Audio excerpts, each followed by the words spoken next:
মহামুনি বশিষ্ঠের পুত্র শক্তি। শক্তি যখন কলমাসপদের হাতে মৃত্যুবরণ করলেন, তখন তার একমাত্র পুত্র পরাশর মাতৃগর্ভে। জন্মের পর থেকে মাতা অদৃশন্তী এবং পিতামহ ঋষি বশিষ্ঠদেবের রক্ষণাবেক্ষণে পরাশর ক্রমে মহাপণ্ডিত হয়ে উঠলেন। একদিন পরাশর মুনি নদী পার হবেন। খেয়া নৌকা চালাচ্ছে মৎস্যগন্ধা নামে এক ধীবর পালিত কন্যা। ধীবর একজন জেলেদের রাজা। একদিন ধীবর নদীতে মাছ ধরতে যায়, আর যে মাছগুলো ধরছিলেন তার একটি মাছের ভিতরে এক কন্যা শিশু পায়। তখন ধীবর সেই মেয়েটির নাম রাখেন মৎস্যগন্ধা। পরাশর মুনি মৎস্যগন্ধাকে বলেন, মাতা, আমি যমুনার উপরে যাব, আমাকে কি পার করে দেবেন? মৎস্যগন্ধা বলেন, হে মুনিবর, আসুন। পরাশর নৌকায় উঠে বসলেন। কিছুটা দূর যাওয়ার পর পরাশর মুনি বললেন, মাতা, আপনার নৌকায় মাছের গন্ধ আসছে কোথা থেকে? তখন মৎস্যগন্ধা বললেন, মুনিবর, মাছের গন্ধ আমার শরীর থেকে আসছে। পরাশর জিজ্ঞাসা করল, কিভাবে?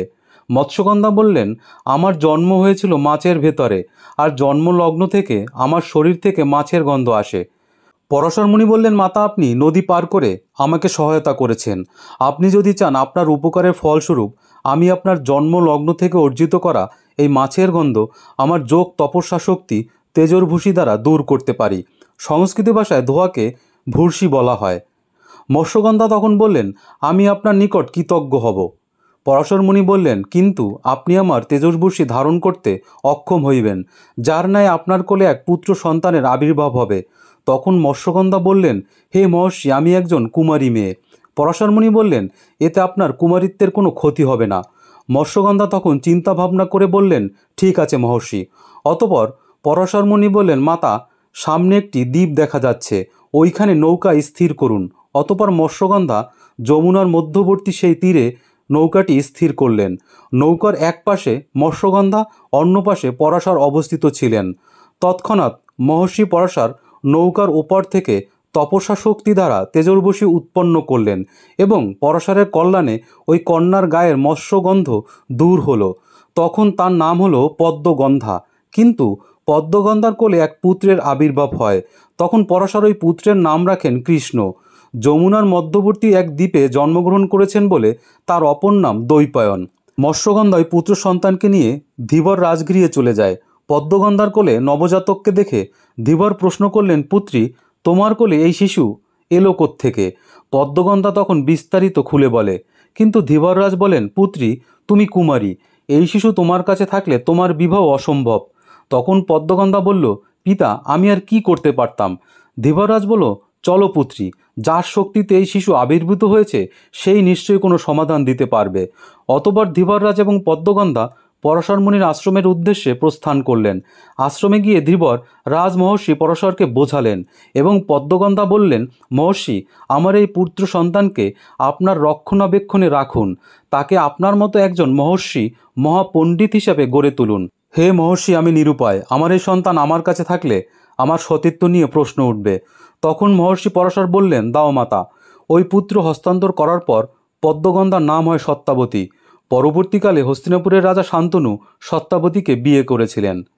দ্বৈপায়ন ক্রমে ক্রমে বড় হয়ে উঠেছে, কিন্তু তার খেলার মতি বেশি। এ নিয়ে মহর্ষি পরাশর খুব চিন্তিত, দ্বৈপায়নকে কিভাবে পাঠ্যসূচি মনোযোগী করা যায়। এমনকি মহর্ষি বহুবার বোঝানোর পরেও দ্বৈপায়ন কিছুতেই বুঝতে রাজি নয়। লেখাপড়ায় দ্বৈপায়ন সম্পূর্ণ অমনোযোগী। দ্বৈপায়ন যখন 8 বছর বয়স, তখন একদিন মহর্ষি পরাশর পাঠশালায় সব ছাত্ররা যখন জ্ঞান পাঠে মগ্ন, তখন মহর্ষি পরাশর দেখলেন দ্বৈপায়ন ক্রিয়াকর্মে মগ্ন। অতঃপর মহর্ষি দ্বৈপায়নকে পাঠশালা থেকে তাড়িয়ে দিলেন। মন খারাপ কৃষ্ণ দ্বৈপায়ন আশ্রমের পুকুর ঘাটে গিয়ে বসেন। ঠিক সেই সময় ওইখানে আশ্রমের নারীরা পুকুর থেকে জল মাটির কলসি ভর্তি করে একটি স্থানে শান বাঁধানো জায়গায় রাখে, আর ওইখান থেকে আরেক নারী কলসি তুলে নিয়ে যায়। এভাবে দীর্ঘক্ষণ চলতে থাকে। যখন নারীরা পুকুর থেকে চলে যায় তখন প্রায় বেলা শেষ। দ্বৈপায়ন তখন হাত মুখ ধৌত করার জন্য ঘাটে নামে। হঠাৎ কৃষ্ণ দ্বৈপায়নের দৃষ্টি পড়ে পুকুর ঘাটের উপর। তিনি দেখলেন শান বাঁধানো ঘাটের ক্ষয় হয়েছে। তখন তিনি ওই ঘাটে স্পর্শ করে দেখলেন আর গভীরভাবে চিন্তা করলেন, সামান্য মাটির পাত্রের ঘর্ষণে যদি শান বাঁধানো ঘাটের ক্ষয় হতে পারে, তাহলে পুনঃচেষ্টায় আমার জড়বুদ্ধি দূর করে পাঠশালায় অন্য সব শিক্ষার্থীদের মতো জ্ঞানী হয়ে উঠতে পারবো না কেন? দ্বৈপায়ন তৎক্ষণাৎ আশ্রমে ফিরে গিয়ে জ্ঞান পাঠে যোগ দেন। মহর্ষি পরাশর দেখে দৈপায়ন ফিরে এসে জ্ঞানপাঠে যোগ দিয়েছে। সেদিন থেকে শুরু হয় পাঠ্যক্রম, আর ক্রমে সে দৈপায়ন পাঠশালার সর্বশ্রেষ্ঠ শিক্ষার্থীর গৌরব অর্জন করে। পূর্ণ জ্ঞান অর্জন সমাপন করার পরে দৈপায়নকে মহর্ষি পরাশর ব্যাস উপাধি প্রদান করেন। সেদিন থেকে তার নাম হয় কৃষ্ণ দৈপায়ন ব্যাসদেব।